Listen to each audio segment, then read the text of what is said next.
Gente querida, gente esforçada, estamos aqui de novo para falar de barroco. Meu nome é Viviane Rodrigues, eu sou jornalista, professora e eu tenho que sempre falar isso, tá, gente? Eu sei que é chato, mas às vezes os alunos não catam, não pego uma, pego a outra, eu tenho que dizer essas coisas. Meu nome é Viviane Rodrigues, eu sou jornalista, professora e sou fotógrafa profissional. E amo arte de todo o meu coração, dedicada a isso há muitos anos. Então, estamos aqui agora para falar sobre barroco, a segunda aula do barroco. Barroco, essa escola que é tão dualista, que ficava entre o céu e a terra, né? que teve tantos expoentes maravilhosos como Caravaggio, Rembrandt, Artemisia Gentileschi, né? Teve tantas colaborações na técnica artística, né? E tão devotados a também, eventualmente, a oprimir, a reprimir, mas também a libertar pela beleza que realizavam, né? Então nós vamos voltar ao barroco. Lembre-se que o barroco tinha essa, ele responde, né, à Contra-Reforma positivamente, né? Ele é uma arma, digamos assim, né? Não quero dizer isso, mas ele é uma ferramenta melhor, né? Arma nunca é bom. Ele é uma ferramenta da Contra-Reforma católica, né, frente à Reforma luterana, para expor de uma outra, voltar, né, e fortalecer a Igreja Católica no cenário também artístico, tá? Então nós vamos agora partir para o barroco no Brasil. No Brasil nós tivemos grandes exemplos, né, do barroco, e um barroco muito próprio, feito aqui em Minas Gerais, né, realizado e produzido aqui em Minas Gerais. Vamos lá então? Vamos, professora, vamos! Eu sinto falta de vocês aqui, viu? Vamos sim, então tá. Então eu já faço a voz e, né, e os dois, a pessoa tá ficando doente já, né, de tanto dar aula. Então, mas vamos lá, meus queridos, contextos no Brasil colônia. Então vamos lá. Então, vamos voltar aos contextos. O que temos aqui no Brasil? Brasil colônia, portugueses explorando predatoriamente e monopolizando o nosso comércio. Nada podia ser fabricado aqui, você aprendeu isso em história. Havia o domínio da educação pelos jesuítas, né? Também aprendeu história, né? Opressão e divulgação, né? Havia muita opressão contra outras ideias além das deles, né? E a divulgação das ideias da Contra-Reforma, contra a reforma do Lutero, né? Contra a reforma, não contra a reforma, né? Contra a reforma católica, reforma Lutero, certo, gente? A imprensa era proibida no Brasil, né, gente? Aí já vê tudo, né? Imprensa proibida, quase uma ditadura, né? Cultivo de cana-de-açúcar para grandes donos de terra, né? Era a saída e era o que se realizava. Monopólio da cultura, uma vez mais, monopólio religioso da cultura, ou seja, opressor, repressor, complicado, né? Não deixa as pessoas pensarem com liberdade. E nós temos nesse momento também invasões holandesas acontecendo na costa brasileira. Esse é o contexto histórico em que estavam chegando o barroco no Brasil. Então, barroco no Brasil tem um marco histórico, né? Marco épico, 1601, com prosopopeia de Bento Teixeira, né? O marco histórico é essa escrita, né? Então, claro que aqui o regime colonial super dificultava o nosso desenvolvimento cultural, né? Isso a gente continuou percebendo, né? O Brasil do século XVIII até o início do século XIX vivia essas condições. O barroco marcou a literatura nacional por basicamente, imagine, 150 anos, né? Esse barroco brasileiro era influenciado, minha gente querida, e bem influenciado pelo barroco português, tá? Por quê, né? Quais outras informações chegavam aqui? Quem é que tinha condições de ir para lá e voltar? Ia querer voltar? Então, influenciados pelo barroco português, que era o que chegava também aqui, né? A expressão artística de maior visibilidade entre os séculos XVII e a primeira metade do século XVIII no Brasil foi o barroco, né? E Ouro Preto é o maior conjunto de arquitetura barroca do planeta, certo? Olha que importante isso, olha que bonito. Ele é patrimônio mundial da humanidade desde 1980. Que legal, né? É uma produção muito bonita, e eu recomendo que vocês vejam, né? O barroco brasileiro, ele também está associado ao catolicismo, né? À Igreja Católica e à produção de imagens, santos, anjos, né? Profetas católicos, né? De linhas religiosas. Então, basicamente existem duas linhas que caracterizam o barroco no Brasil. São basicamente assim que a gente pode dizer, são duas linhas, tá, gente? A primeira linha é a linha que foi desenvolvida e que aconteceu nas regiões abastadas do país, né? Onde você tinha comércio de açúcar e a mineração, né? Minas Gerais, depois então. E onde lá você tem o quê? Igrejas com trabalhos em talhas, né? Que são relevos em madeira, cobertos por finas camadas de ouro. Claro que essas igrejas foram, muitas delas, essas obras foram roubadas, foram, né? Por conta exatamente dos processos em que elas eram realizadas. O segundo movimento, né, dentro do barroco no Brasil, se conta a partir das regiões menos favorecidas, onde você não tinha cana de açúcar e nem o ouro, né? Nesses lugares, as igrejas também possuíam detalhes e obras barrocas, mas possuíam essas talhas muito mais modernas, né, e que não eram, obviamente, em ouro. E eram trabalhos realizados por outros artistas muito menos experientes e muito menos famosos do que os que viviam nas regiões mais ricas, né? Mas mesmo assim, o barroco esteve no Brasil e dominou o Brasil durante muito tempo, né? São 150 anos. Quais são as regiões do barroco no Brasil? Quais são as regiões que você mais encontra o barroco no Brasil?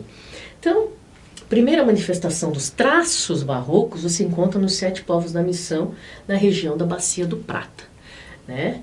No Rio de Janeiro, Recife e Salvador, você tem influências diretas do barroco português, certo? Né? Muito fácil, né? São regiões de costa, né? E aí os barcos chegavam, havia troca de informação entre os portugueses, tudo mais fácil, né? Minas Gerais é o grande diferencial. Por quê? Porque Minas Gerais, como ficava deslocada dos centros, mais para dentro, né? Você tem um barroco com características super próprias e muito específicas, né? E vejam, lá, distantes das capitais, distantes da navegação, do mar, lá existem características próprias dos santos. Os santos têm traços negros e cafusos nas imagens. Olha que interessante. Por conta da presença popular, da vida popular, de quem as realizava, quem a realizava, quem produzia essa arte barroca. Veja que interessante. E esse é um recorte muito importante, muito próprio, né? Minas Gerais é reconhecida exatamente por esse traço muito próprio. Então, em Minas, você tem cidades inteiras que são monumentos ao barroco, né? Você tem Ouro Preto, você tem Congonhas, Tiradentes, você tem Mariana, São João del Rei, né?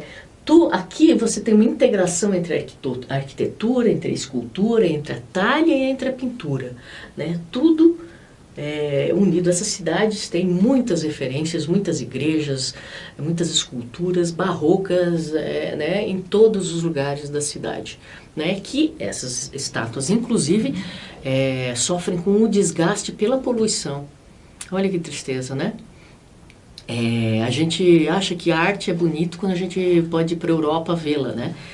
No Brasil, cuidar de arte, as pessoas parece que não ligam muito, né? Mesmo que, como eu tenha falado para vocês aqui, seja um maior, né? O maior local que tem a maior quantidade de arquitetura barroca, né? Junto com as culturas do planeta. Então isso é muito triste, isso é cultural e isso tem que ser mudado, minha gente. O barroco brasileiro tinha um viés bem didático, né? São esculturas que são imediatamente reconhecidas pelo gestual dramático e se reconhece imediatamente que personagens são esses dentro do contexto católico, dentro do contexto da igreja religioso. Então, são simples de você reconhecer, são simples de você perceber e são simples de você reconhecer. Então, o papel do barroco no Brasil era de didatismo, de reforçar a religião e de integrá-la à vida cotidiana, também artística e diária das pessoas, né? O movimento dos corpos, a preocupação com o detalhe, que também existe no barroco brasileiro, são características gerais do barroco, né? Esse barroco que tem traços de negros, de cafusos, né, nos seus personagens é bem mineiro, né? E essas outras, o detalhe, a preocupação com o detalhamento, com a movimentação, o gesto dramático, são características gerais do barroco, né? No estilo brasileiro, há também, deve-se dizer, em muitos momentos, em cidades, uma mistura das tendências diversas do barroco, porque elas iam chegando e iam se misturando aqui. Então, aqui no Brasil, você encontra que tendências que estão nas obras. Você tem o barroco português, você tem o barroco francês, você tem o barroco italiano e você tem o barroco espanhol. Aqui no Brasil, você vai encontrar elementos destas obras, né? Aqui no Brasil também, você tem elementos eruditos que se unem aos elementos populares, né? Então, essa busca pela aproximação entre os populares, que era uma característica do barroco do Caravaggio, por exemplo, você tem aqui, né, com a produção brasileira também. A talha barroca dourada em ouro é uma característica bem própria também do Brasil, né? Bom, quais são os escritores em destaque nessa época na literatura, né? Na poesia, Bento Teixeira, Gregório de Matos, né? Boca do Inferno, né, com suas críticas viscerais, Botelho de Oliveira e Frei Itaparica são na poesia. Poesia que tem o cultismo como relação, né, como característica, que tem uma intenção moralizante por meio dos sentidos, que tem um teor descritivo, valoriza a forma da expressão e tem um rebuscamento vocabular com muito uso de figuras de linguagem, né? Hipérboles, metáforas, etc. Na prosa nós temos quem? Padre Antônio Vieira, Sebastião da Rocha Pita e Nuno Marques Pereira, desculpe, gente. Ali, na prosa, você tem um conceptismo, né? Que aí tem a intenção educativa pelo convencimento e pelo raciocínio lógico, certo? Uma valorização do conteúdo e das relações lógicas das ideias, o uso do duplo sentido, de associações inesperadas, de paradoxos e de comparações para convencer quem estava vendo, né? Quem estava lendo, quem estava ali tendo acesso a esses textos que, obviamente, também, né, gente, não são todo mundo, vocês devem saber, né? É uma elite que tinha acesso a esse material, né? Na pintura você tem aí o grande mestre Ataíde, né? O mestre Ataíde usava cores super vivas, em especial muito azul. O azul ainda lembra a divindade, né? O azul ainda é um tom divino que lembra a presença de Deus nas imagens, né? É um resquício da arte bizantina, né? A tinta a óleo, né? Tudo era meio importado da Europa, né? E isso era um problema sério, né? Porque você só tinha acesso se você conseguisse importar. Então, quando eles não conseguiam, né? Os brasileiros faziam as próprias cores com pigmentos e solventes naturais que eles encontravam aqui, já que eles não tinham acesso a esse material lá, né, e distante dos centros que estavam, eles usavam e produziam essas tintas assim. O que eles usavam para pintar? Olha que incrível! Eles usavam terra queimada, leite e óleo de baleia, clara de ovos, além de extratos de plantas e flores variadas, né, que eram adicionados, misturados e serviam como tinta. Muitos dos pintores, inclusive mestre Ataíde, tinham receitas individuais super exclusivas e que eles mantinham em segredo. Pintura gourmetizada. Pintura gourmetizada, né? Eles mantinham isso em segredo porque era muito próprio e era muito trabalhoso experimentar, errar e um dia acertar. Então, as receitas eram super exclusivas e secretas, né? O barroco mineiro era muito mais livre que o barroco europeu, né? Ele tinha essa tendência de ser mais liberto, por um lado, né? Em como ser produzido tecnicamente, mas ele sempre se atinha às manifestações religiosas, né? Aqui, Manuel da Costa Ataíde, o mestre Ataíde, Anjos e Músicos, Anjos Músicos, né? É uma obra presente numa capela, né? Em madeira. Aqui também a Ascensão de Cristo, presente numa capela. Aqui, se não me engano, é no teto da capela, minha gente. Difícil de pintar isso, hein? Com certeza, né? Aqui é uma obra também barroco, Flagelo de Jesus, de José Joaquim da Rocha, de 1785, né? Aqui já diz o Flagelo de Jesus, que tristeza, né? Ver gente sendo torturada é sempre uma tragédia, né? Ainda mais um filósofo do amor como Jesus, né? Então, tortura sempre é feio, né? Sempre é ruim. A escultura, você tem o grande nome nacional da escultura desse momento, do barroco nunca esquecido, Antônio Francisco Lisboa, que era escultor, entalhador, desenhista e arquiteto, e era chamado de Aleijadinho, né? Como você pode ver aqui, mestre Aleijadinho, né? Então, o material que o mestre Aleijadinho usava, e que muitos escultores barrocos usavam, era o esteatito, que é chamada de pedra-sabão, né? É uma rocha, né, que contém uma mistura grande de materiais, como magnesita, clorita, tremolita, quartzo, por exemplo. São várias misturas que podem conter essa pedra.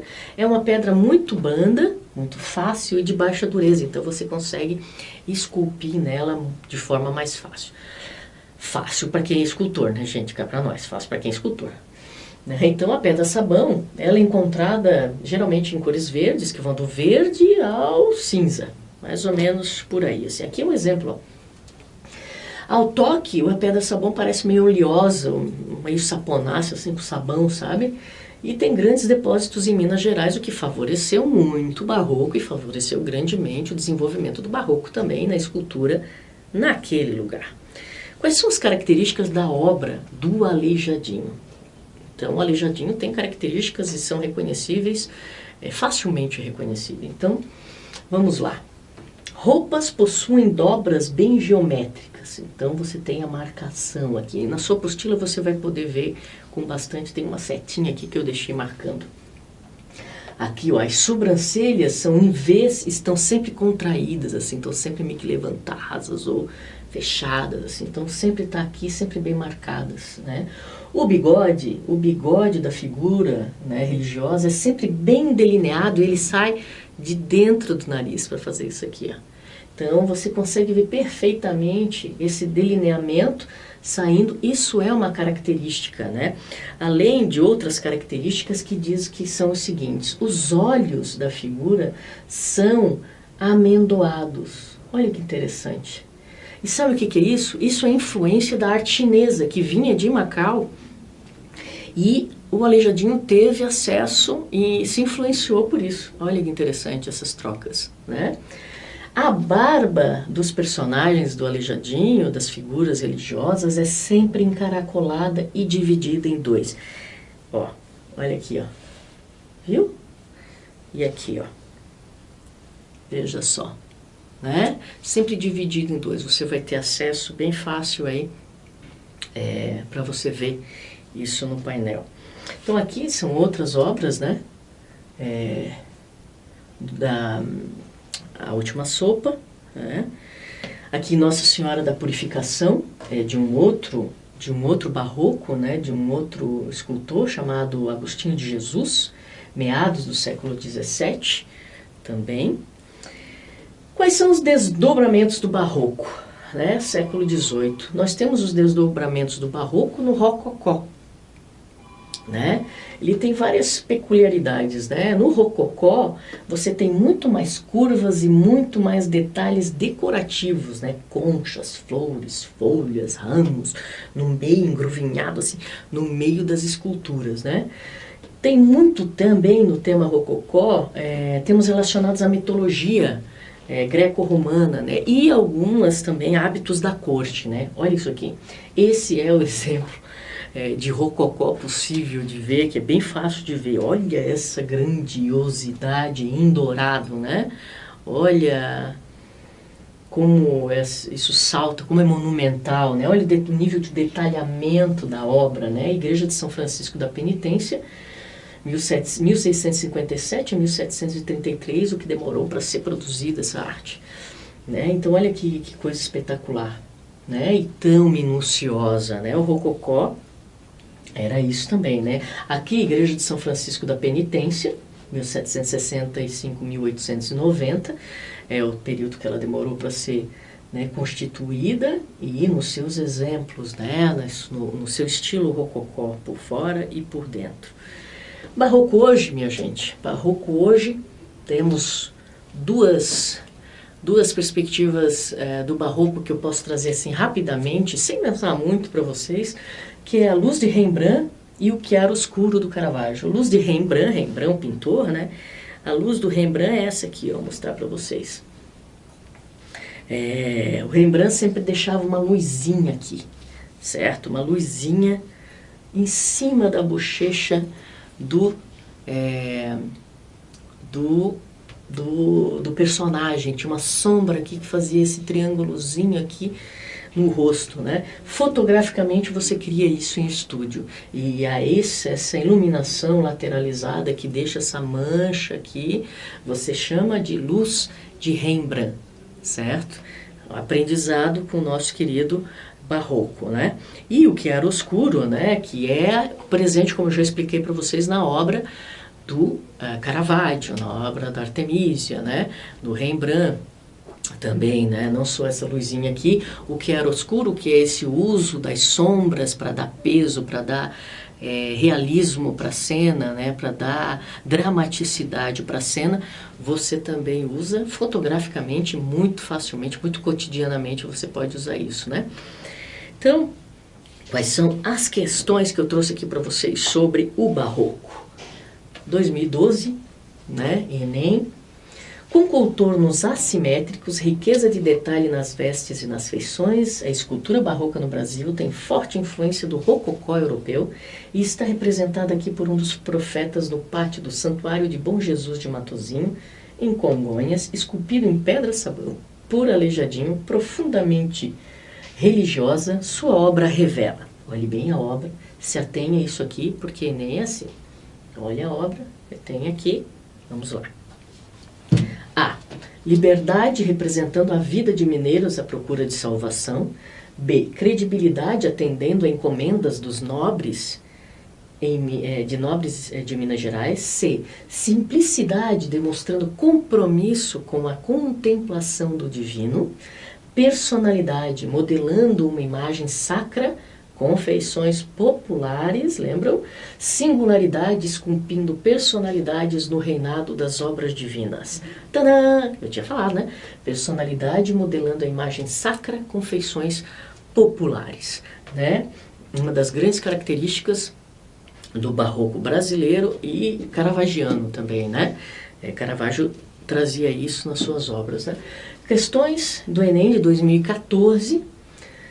Quando Deus redimiu da tirania, da mão do faraó endurecido, o povo hebreu amado e esclarecido, Páscoa ficou da redenção o dia.